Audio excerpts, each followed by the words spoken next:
लाल किले में जाकर इमरान को एक जेर जमीन कोठरी में बंद कर दिया गया। कोठरी में सिर्फ एक कमजोर रोशनी वाला बल्ब जल रहा था। फर्श पर घास फूस के ऊपर छोटी सी दरी बिछी हुई थी। कोठरी का दरवाजा आहनी था और बंद था। इमरान ने खुदा का शुक्र अदा किया कि कमांडो जिब्रान उसके साथ नहीं था, वरना वो भी इमरान के साथ पकड़ा गया होता। अब इमरान को कम से कम ये तसल्ली जरूर थी कि जिब्रान आजाद है और वो कश्मीर के जिहाद में शरीक हो जाएगा। अगरचे वहां से फरार होने का कोई रास्ता दिखाई नहीं दे रहा था, मगर इमरान ने फरार के बारे में सोचना शुरू कर दिया। दूसरे रोज इमरान से पूछगिछ शुरू हो गई। उसे गिरफ्तार करने वाले और लोग थे और पूछगिछ करने वाले दूसरे लोग थे। ये 3 ऑफिसर थे। उनकी वर्दियां बर्री फौज की थी। उनमें एक मराठा था, बाकी डोगरे थे। मराठा प्रोफेसर की वर्दी पर एक क्राउन बना हुआ था जो मेजर का निशान होता है। बाकी दोनों फौजियों की सब्ज वर्दियों पर ओहदे का कोई निशान नहीं था, लेकिन शक्ल सूरत से वो भी फौजी अफसर ही लगते थे। मराठा मेजर को उनमें से एक ने बालाजी के नाम से पुकारा था।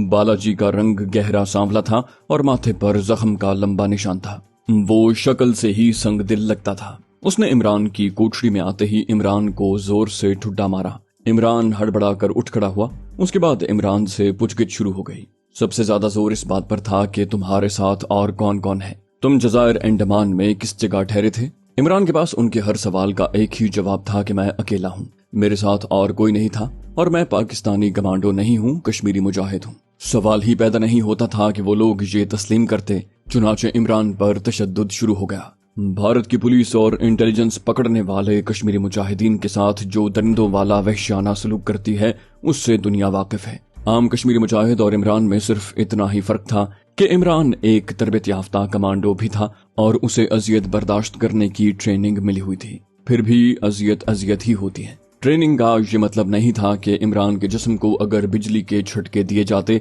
या उसके जिस्म को जलते हुए सिगरेटों से दागा जाता या जंबूर डालकर उसका कोई दांत उखाड़ दिया जाता या उसके नाखूनों को चाकू से गोश्त से अलग किया जाता तो उसे तकलीफ न होती। तकलीफ उसे भी होती थी, लेकिन वो बर्दाश्त कर लेता था। इस्लाम के बहादुर जर्नैल हजरत खालिद बिन वलीद रज़ियल्लाहु अन्हु की दास्तान सुनने के लिए आप हमारे चैनल सिरात को सब्सक्राइब कीजिए। इंशाल्लाह आपकी दुआएं साथ रहीं तो ये सिलसिला ऐसे ही चलता रहेगा। और हमारी हौसला अफजाई के लिए आप हमारी वीडियो को लाइक और शेयर जरूर कीजिए। कॉमेंट करके बताइए कि आपको हमारी वीडियोस कैसी लगी।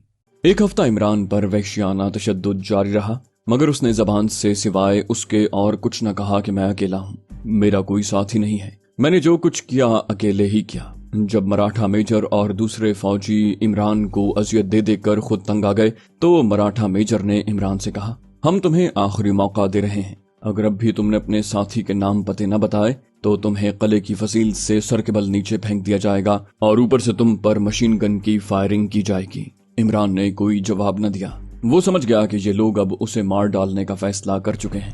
उसने अपने आप से कहा, इमरान, अगर अल्लाह ताला की यही मर्जी है तो उसे कोई नहीं डाल सकता, लेकिन अगर कुदरत की तरफ से अभी तुम्हारा वक्त नहीं आया तो भारत की सारी फौज मिलकर तुम पर गोलाबारी करे तब भी तुम्हारा कुछ नहीं बिगड़ेगा। अगले रोज सुबह सुबह मराठा मेजर फौजियों के साथ इमरान की कोठरी में गया। उसने आते ही इमरान से कहा, तुम्हारा आखिरी वक्त आ गया है, लेकिन अब भी कुछ वक्त है। अगर तुम मुझे ये बता दो कि तुम्हारे साथ और कौन कौन था और वो लोग अंडमान में या भारत में कहाँ रूपोश हैं, तो मैं तुमसे वादा करता हूँ कि तुम्हें कुछ नहीं कहा जाएगा और तुम्हें फांसी के तख्ते से नीचे उतार लिया जाएगा। उसके जवाब में इमरान ने कहा, मैंने ये सारा काम अकेले ही किया है, मेरे साथ कोई नहीं था। मराठा मेजर ने 2-3 बार यही सवाल दोहराया। इमरान ने हर बार वही जवाब दिया, कैप्टन, इसे किले की छत पर ले चलो। वहाँ 2 और फौजी आ गए। ये जो नए फौजी आए थे उनकी वर्दियां नीली थीं और वो एयरफोर्स के जवान थे। इमरान को हथकड़ी लगा दी गई। उसे कोठरी से बाहर निकाला गया। इमरान पर नकाहत तारी थी। 2 फौजियों ने उसे पकड़ रखा था। उसे किले की छत पर ले जाया गया। छत पर एक तरफ छोटा सा खैमा लगा था जिसके आगे 1-2 और कुर्सियां पड़ी हुई थीं।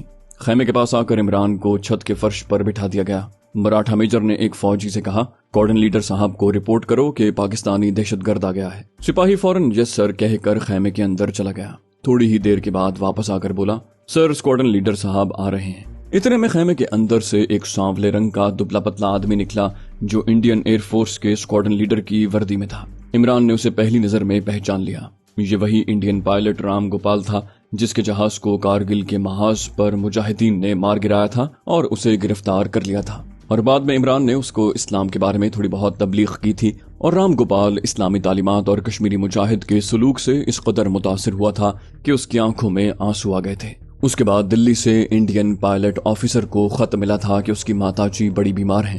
یہ خط اس نے کشمیری مجاہدین کو دکھایا تو انہوں نے اسے فوراً رہا کر کے ریڈ کراس کے ذریعے بھارتی سفارت خانے پہنچا دیا۔ پائلٹ رام گوپال مجاہدین کے سلوک سے بے حد متاثر ہوا تھا اور اس نے عمران کو بتا دیا تھا کہ وہ دل سے اسلام قبول کر چکا ہے۔ جب رام گوپال کو ریڈ کراس کے حوالے کیا جا رہا تھا تو وہ عمران کے گلے لگ کر ملا اور اس نے کہا تھا کہ تم لوگوں نے میرے ساتھ جس ہمدردی کا سلوک کیا ہے میں اسے ساری زندگی فراموش نہیں کر سکوں گا۔ اگر کبھی زندگی میں تمہارے کام آ گیا تو میں اپنے آپ کو خوش قسمت سمجھوں گا۔ اب وہی pilot Ram Gopal squadron leader کی وردی میں خیمے سے باہر نکلا تھا، جس کو دیکھ کر تینوں چاروں فوجیوں نے اسے سیلوٹ کیا۔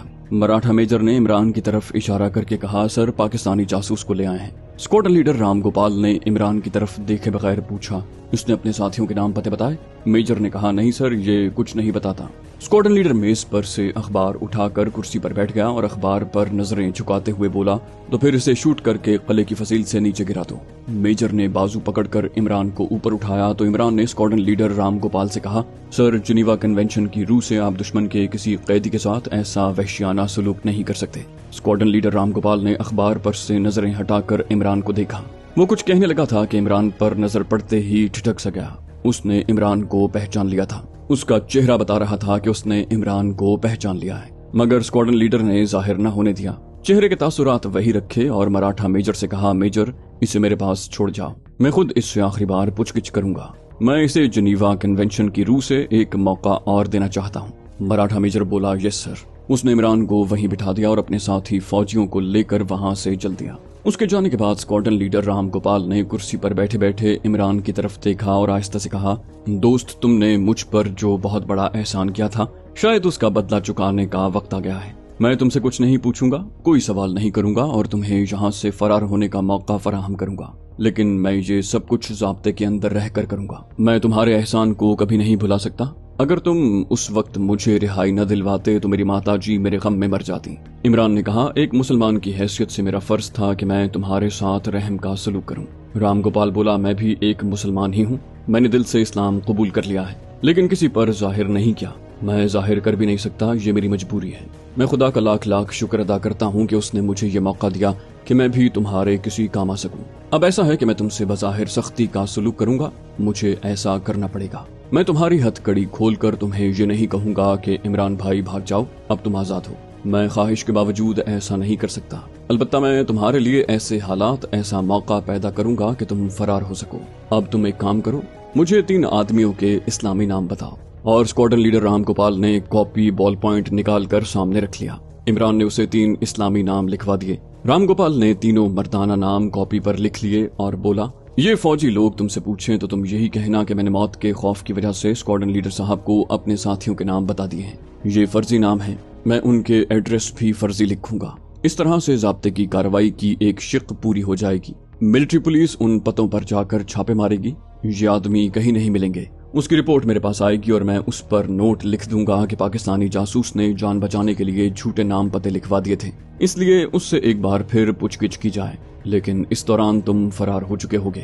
اب اسی طرح زمین پر بیٹھے رہو۔ میز کی ایک جانب کالے رنگ کا پرانی طرز کا ٹیلی فون پڑا ہوا تھا۔ رام گوپال نے فون کا نمبر ملایا اور کسی سے کہا، میجر کو اوپر بھیج دو، پاکستانی جاسوس نے اپنے ساتھیوں کے نام اور ایڈریس بتا دیے ہیں، اوپر آ جاؤ۔ تھوڑے وقفے کے بعد وہی مراٹھا میجر اور دونوں فوجی قلعے کی چھت پر آ گئے۔ اس دوران اسکواڈرن لیڈر رام گوپال نے فرضی مسلمانوں کے ناموں کے آگے دلی اور کلکتے کے فرضی ایڈریس لکھ کر رکھ لیے۔ اس نے کاغذ کی لسٹ میجر کے حوالے کرتے ہوئے کہا، میجر اس کاغذ پر اس کے ساتھی دہشت گردوں کے نام اور پتے درج ہیں۔ 2 دہشت گرد بھوپال میں روپوش ہیں اور 1 دہشت گرد دلی میں ہے۔ فوراً چھاپا مار پارٹی تیار کر کے دلی میں روپوش پاکستانی دہشت گرد کو گرفتار کیا جائے اور دوسرے 2 دہشت گردوں کے لیے تم خود پارٹی لے کر بھوپال جاؤ اور ان دہشت گردوں کے ایڈریس پر اچانک چھاپا مار کر انہیں گرفتار کر کے میرے پاس لے آؤ۔ میں حیران ہوں کہ تم کس طرح پوچھ گچھ کرتے ہو کہ کوئی مجرم تمہارے آگے اقبال جرم نہیں کرتا۔ میں نے 1 منٹ کے اندر اندر اس سے 3 دہشت گردوں کے نام اور پتے معلوم کر لیے ہیں۔ میجر نے پوچھا، ٹھیک ہے سر، آپ کے آرڈر پر فوری عمل ہوگا، لیکن سر اس پاکستانی دہشت گرد کے ساتھ کیا سلوک کیا جائے؟ رام گوپال نے کہا، اسے واپس قلعے کے تہہ خانے میں لے جا کر بند کر دو۔ یہ اس وقت تک تہہ خانے میں بند رہے گا جب تک کہ اس کے ساتھ ہی گرفتار نہیں ہو جاتے۔ अगर वो गिरफ्तार न हुए तो हम समझ जाएंगे कि इसने जान बचाने के लिए झूठ बोला है और हमें फर्जी नाम पते लिखवाए हैं। उसके बाद इस पाकिस्तानी दहशतगर्द को मैं खुद गोली से उड़ाऊंगा। मेजर ने कहा, यस सर। फिर सिपाहियों से बोला, इसे नीचे ले जाकर बंद कर दो। इमरान को हथकड़ी लगी हुई थी। उन्होंने उसे उठाया और किले के तहखाने में ले जाकर बंद कर दिया। इमरान कुदरत के इस मौजज़े पर अभी तक हैरान था। उसे यकीन नहीं हो रहा था कि कुदरत ने न सिर्फ उसे मौत के मुंह से बचा लिया है बल्कि उसके लिए फरार की राह भी हमवार कर दी है। खुदा का शुक्र अदा करते हुए इमरान की आंखों में आंसू आ गए। मरहट्टा मेजर ने उसी वक्त मिलिट्री पुलिस को साथ लिया और राम गोपाल के लिखे हुए फर्जी एड्रेस की तलाश शुरू कर दी। वो तो बिल्कुल फर्जी एड्रेस था, नाम भी फर्जी था। मिलिट्री पुलिस की पार्टी 1 घंटे की दरबदरी के बाद नाकाम वापस किले में आ गई। मरहट्टा मेजर ने फौरन स्क्वाड्रन लीडर राम गोपाल को जाकर रिपोर्ट की और कहा कि पाकिस्तानी जासूस ने अपने दिल्ली के जिस साथी का नाम और एड्रेस बताया था उस नाम का कोई आदमी वहां नहीं रहा, और सर ये एड्रेस भी गलत है। राम गोपाल स्क्वाड्रन लीडर ने मसनूई गुस्से का इजहार करते हुए कहा, ठीक है, इसने झूठ बोला है, उसको झूठ का मजा चखाया जाएगा, लेकिन कार्रवाई पूरी होनी चाहिए। तुम फौरन एक दूसरी पार्टी तरतीब दो और भोपाल चले जाओ। कैदी ने भोपाल में रूपोश अपने जिन दहशतगर्दों के नाम और एड्रेस बताए हैं वहां छापा मार कर उन्हें गिरफ्तार करो। अगर इस नाम के कोई आदमी वहां पर न हो तो फौरन वापस आकर रिपोर्ट करो, ताकि 1 सेकंड जाया किए बगैर मैं इस पाकिस्तानी जासूस को शूट कर सकूं। मरहट्टा मेजर ने कहा, यस सर, और उसने उसी रोज मिलिट्री पुलिस की एक पार्टी को साथ लिया और भोपाल शहर की तरफ रवाना हो गया। उसी शाम स्क्वाड्रन लीडर राम गोपाल ने एक पायलट ऑफिसर को साथ लिया और किले के तहखाने में कमांडो इमरान की कोठरी में आ गया। पायलट ऑफिसर को उसने बतौर गवाह साथ लिया था। राम गोपाल ने कोठरी में दाखिल होते ही इमरान को 2-3 ठुड्डे मारे और कहा, हरामखोर, तूने हमें धोखा देने की कोशिश की। तुम्हें मालूम नहीं था कि तुम्हारे झूठ का पोल खुल जाएगा। अपने दिल्ली के साथी का तुमने जो नाम और एड्रेस दिया था वहाँ इस नाम का कोई आदमी नहीं है। एड्रेस भी तुमने गलत लिखवाया है। अब गौर से सुनो, हमारी एक फौजी पार्टी भोपाल जा चुकी है। तुमने अपने जिन 2 साथियों के नाम पते लिखवाए थे और बताया था कि वो भोपाल में उन जगहों पर रूपोश हैं, अगर वहां भी ये दोनों दहशतगर्द न मिले तो मैं तुम्हें किले की फसील के ऊपर ले जाकर खुद शूट करूंगा। लेकिन राम गोपाल रुक गया। फिर बोला, लेकिन मैं तुम्हें एक आखिरी मौका देना चाहता हूँ। अब भी अगर तुम अपने साथियों के सही नाम और उनके एड्रेस बता दो तो तुम्हारी जान बच सकती है। मैं तुमसे वादा करता हूँ कि अगर हमने तुम्हारे साथी गिरफ्तार कर लिए तो फिर हम तुम्हें आजाद कर देंगे। इमरान बोला, मैंने सब नाम पते सही बताए थे, इसके सिवा मैं कुछ नहीं कहना चाहता। इमरान समझ गया था कि स्क्वाड्रन लीडर राम गोपाल अपनी स्कीम के तहत उसे कोई खास बात कहने आया है, क्योंकि ये सारी स्कीम उसकी थी। उसने फर्जी नाम लिखे थे और उसी ने दहशतगर्दों के फर्जी एड्रेस लिखे थे। राम गोपाल ने कहा, ठीक है, अगर तुम अलहदगी में मुझे अपने साथियों के नाम पते बताना चाहते हो तो मैं अपने ऑफिसर को बाहर भेज देता हूँ। उसने पायलट ऑफिसर से कहा, मिस्टर मनोहर लाल, तुम थोड़ी देर के लिए बाहर चले जाओ, हो सकता है ये जलील कैदी मुझे अलहदगी में अपने साथियों के नाम बता दे। यस सर कहकर पायलट ऑफिसर कोठरी से निकल गया। उसके जाते ही स्क्वाड्रन लीडर राम गोपाल ने धीमी आवाज में कमांडो इमरान से कहा, मैं तुम्हें इस कोठरी के ताले की डुप्लीकेट चाबी दे रहा हूँ। जब हम यहाँ से निकल जाएं तो तुम सलाखों में से हाथ निकाल कर ताला खोल कर निकल जाना। इस किले की एक खुफिया सुरंग है। तुम कोठरी से निकलने के बाद ऊपर सीढ़ियां चढ़ने की बजाय राहदारी में बाएं जानिब मुड़ जाना। उस राहदारी के आगे सीढ़ियां हैं जो नीचे सुरंग में उतरती हैं। ये सुरंग लाल किले के पिछवाड़े मैदान में जा निकलती है। बस मैं तुम्हारे लिए इतना ही कर सकता हूँ। उसके बाद स्क्वाड्रन लीडर राम गोपाल ने जेब से चाबी निकालकर इमरान को दे दी और पायलट ऑफिसर को आवाज दी। पायलट ऑफिसर मनोहर लाल अंदर आ गया। स्क्वाड्रन लीडर ने उसके सामने इमरान को बुरा भला कहा, 2-3 ठुड्डे भी मारे और कहा, भोपाल वाले तुम्हारे साथी भी फर्जी निकले तो कल सुबह मैं खुद आकर तुम्हें गोली से उड़ा दूंगा। और स्क्वाड्रन लीडर राम गोपाल अपने पायलट ऑफिसर के साथ कोठरी से निकल गया। बाहर से उसने सलाखों वाले दरवाजे पर ताला लगा दिया और दोनों चले गए। कमांडो इमरान ने उठकर ताले का जायजा लिया। उस कोठरी का एक ही किवाड़ था जो बड़े मजबूत और लोहे की मजबूत सलाखों का जंगला था। उसका ताला दीवार में लगता था। सलाखों के दरमियान इतना ही फासला था कि उसका हाथ बाहर निकल सकता था। इमरान ने हाथ बाहर निकालकर ताले पर फेरा।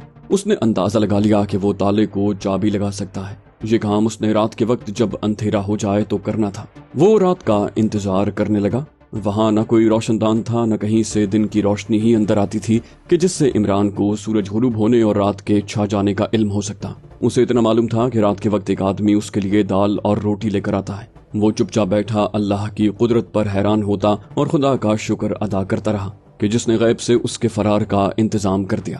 وہ سوچ بھی نہیں سکتا تھا کہ جس بھارتی پائلٹ کو اس نے قید سے رہائی دلوائی تھی وہ اس طرح اسے اچانک مل جائے گا اور اس کے فرار کی راہ ہموار کر دے گا۔ سچ ہے اللہ جب مہربان ہوتا ہے تو غیب سے مدد کے سامان مہیا کر دیتا ہے۔ اب وقت بڑی مشکل سے گزر رہا تھا۔ آخر وہ آدمی عمران کے لیے دال اور 2 روٹیاں لے کر آ گیا جو رات کے وقت آیا کرتا تھا۔ جب وہ دال روٹی سلاخوں کے نیچے سے اندر رکھ کر چلا گیا تو عمران ہوشیار ہو کر بیٹھ گیا۔ اس کی کوٹھری میں کوئی بلب نہیں لگا ہوا تھا۔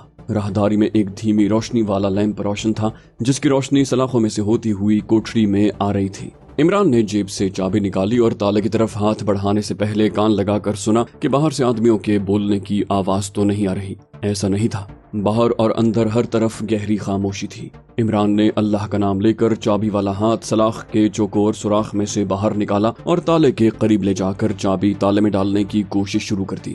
3-4 بار کوشش کرنے کے بعد وہ تالا کھولنے میں کامیاب ہو گیا۔ اس نے تالا سلاخ سے الگ کر دیا اور کوٹھری کے کواڑ کو باہر کی طرف دھکیلا۔ وہ کھل گیا۔ عمران دبے پاؤں کوٹھری سے نکلا اور سامنے اوپر کو جاتی سیڑھیاں چڑھنے کی بجائے اپنی بائیں جانب ہو گیا۔ راہداری میں چلتے چلتے آگے زینا نیچے جاتا تھا۔ اسکواڈرن لیڈر رام گوپال کی ہدایت کے مطابق خاموشی سے جا کر بائیں طرف مڑ گیا۔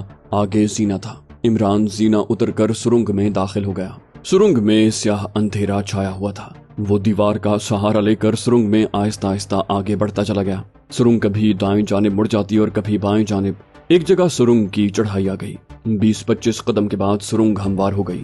وہاں پہنچ کر پہلی بار عمران کو ہوا میں تازگی اور گھاس پتوں کی مہک سی محسوس ہوئی۔ پھر سامنے سے تازہ ہوا کے 1-2 جھونکے آ گئے۔ عمران سمجھ گیا کہ سرنگ ختم ہونے والی ہے۔ کچھ دیر کے بعد دور سرنگ میں دھیمی دھیمی روشنی کا غبار سا دکھائی دیا۔ یہ سرنگ کا وہ دہانہ تھا جو قلعے کے عقب میں جھاڑیوں کے درمیان نکلتا تھا۔ عمران سرنگ سے نکل کر جھاڑیوں کو سامنے سے ہٹاتا باہر آ گیا۔ اس نے دیکھا کہ وہ قلعے کے عقبی میدان میں کھڑا ہے اور دائیں بائیں اور سامنے دلی شہر کی روشنیاں نظر آ رہی ہیں۔ اس کے پیچھے قلعے کی دیو ہیکل دیوار تھی جو اندھیرے میں ایک پہاڑ کی ڈھال لگ رہی تھی۔ عمران نے ایک طرف چلنا شروع کر دیا۔ اس کی جیب خالی تھی۔ وہ میدان عبور کر کے سڑک پر نکل آیا۔ سڑک پر کسی وقت کوئی گاڑی وغیرہ گزر جاتی۔ عمران نے سمت کا اندازہ لگایا، پھر بھی اس کی سمجھ میں نہیں آ رہا تھا کہ وہ پرانی دلی کے کس علاقے میں آ گیا ہے۔ صرف یہ اسے تسلی اور اطمینان تھا کہ چاندنی چوک لال قلعے کے قریب ہی ہے اور اسے زیادہ دور نہیں جانا پڑے گا۔ حاجی صاحب کا ہوٹل چاندنی چوک میں ہی تھا۔ وہ قلعے کی فصیل کے جنوب مشرق کی طرف ہو گیا اور چلتا رہا۔ کچھ دیر کے بعد اسے اپنی دائیں طرف دلی کی جامع مسجد کے میناروں کی روشنی نظر آ گئی۔ اس روشنی نے اسے راستہ بتا دیا۔ دشمن کی اذیتیں برداشت کرتے کرتے اس پر کسی حد تک نقاہت ضرور طاری تھی، مگر اس کا جذبہ اور عزم بلند تھا اور یہی جذبہ اسے ایک شیر کی طرح زندہ رکھے ہوئے تھا۔ آخر وہ چاندنی چوک میں پہنچ گیا۔ رات زیادہ نہیں گزری تھی۔ چاندنی چوک میں خوب چہل پہل تھی۔ عمران کا کرتا پاجامہ بوسیدہ حالت میں تھا۔ وہ لوگوں کی نگاہوں سے محفوظ رہنے کی کوشش کرتا ہوا حاجی صاحب کے ہوٹل کے سامنے آ گیا۔ ہوٹل میں گاہک بیٹھے رات کا کھانا کھانے میں مصروف تھے۔ کاؤنٹر پر حاجی صاحب خود بیٹھے ہوئے تھے۔ عمران خاموشی سے ہوٹل میں داخل ہوا اور اوپر جانے والے زینے کی طرف بڑھا۔ زینے میں جا کر وہ رک گیا اور ایک نظر حاجی صاحب کو دیکھا۔ حاجی صاحب نے بھی عمران کو دیکھ لیا تھا اور اس کو دیکھتے ہی وہ بے چین سے ہو کر کاؤنٹر سے اٹھ کھڑے ہوئے۔ عمران زینے کی سیڑھیاں چڑھ کر اوپر والے کمرے کے بند دروازے کے ساتھ لگ کر کھڑا ہو گیا۔ اتنے میں حاجی صاحب بھی اوپر آ گئے۔ انہوں نے آتے ہی دیکھ کر عمران کو کہا، کیا بات ہوئی؟ عمران نے آہستہ سے کہا، پہلے کمرہ کھولیں۔ حاجی صاحب نے چابی لگا کر کمرہ کھول دیا۔ عمران جلدی سے کمرے میں داخل ہوا اور پلنگ پر بیٹھ گیا۔ حاجی صاحب بھی اندر آ گئے اور انہوں نے بتی روشن کر دی اور دروازہ بند کر دیا۔ حاجی صاحب عمران کو حیرانی سے دیکھ رہے تھے۔ بولے، جبران کہاں ہے؟ عمران نے کہا، وہ کشمیر کے محاذ پر پہنچ گیا ہوگا۔ میں اسٹیشن پر ہی پکڑا گیا تھا اور لال قلعے سے فرار ہو کر آ رہا ہوں۔ حاجی صاحب عمران کے سامنے بیٹھ گئے۔ بولے، تمہاری آنکھ سوجی ہوئی ہے۔ عمران بولا، مجھے وحشیانہ اذیت کا نشانہ بنایا گیا ہے، مگر میں ثابت قدم رہا اور اللہ تعالیٰ نے ایسے اسباب پیدا کر دیے کہ میں فرار ہونے میں کامیاب ہو گیا۔ اس کے بعد عمران نے مختصر الفاظ میں اپنی ساری داستان بیان کر دی۔ حاجی صاحب تعجب کے ساتھ سنتے رہے۔ کہنے لگے، اسکواڈرن لیڈر رام گوپال کا ملنا قدرت کا ایک معجزہ ہے۔ عمران نے کہا، اگر وہ نہ ملتا تو میں اس وقت آپ کے سامنے نہ ہوتا، اور بہت ممکن ہے کہ آج کل میں مجھے شوٹ کر دیا جاتا، کیونکہ میں نے 3rd ڈگری ٹارچر کے باوجود اپنے کسی ساتھی کا نام اور پتہ نہیں بتایا۔ حاجی صاحب بولے، تم ہاتھ منہ دھو لو، میں تمہارے لیے کھانے کو لاتا ہوں۔ حاجی صاحب تیزی سے باہر نکل گئے۔ عمران نے غسل خانے میں جا کر منہ ہاتھ دھویا، بال ٹھیک کیے اور صوفے پر آ کر بیٹھ گیا۔ حاجی صاحب خود عمران کے لیے کھانا لے کر آ گئے۔ انہوں نے عمران کو گرم گرم سوپ پلایا۔ थोड़ी सी मुर्ग बिरयानी खिलाई। उसके बाद इमरान ने चाय पी तो उसके जिस्म की खोई हुई तवानाई काफी हद तक वापस आ गई। हाजी साहब बोले, अब तुम सो जाओ, कल सुबह बात होगी। इमरान उसी हालत में पलंग पर लेट गया। थोड़ी देर बाद ही वो गहरी नींद सो रहा था। तो दोस्तों, ये थी हमारी आज की एपिसोड। उम्मीद करते हैं आपको हमारी कहानी पसंद आई होगी। जाने से पहले इस वीडियो को लाइक कीजिए और शेयर करना मत भूलिए। कमेंट करके हमें बताइए कि आपको हमारी वीडियो कैसी लगी।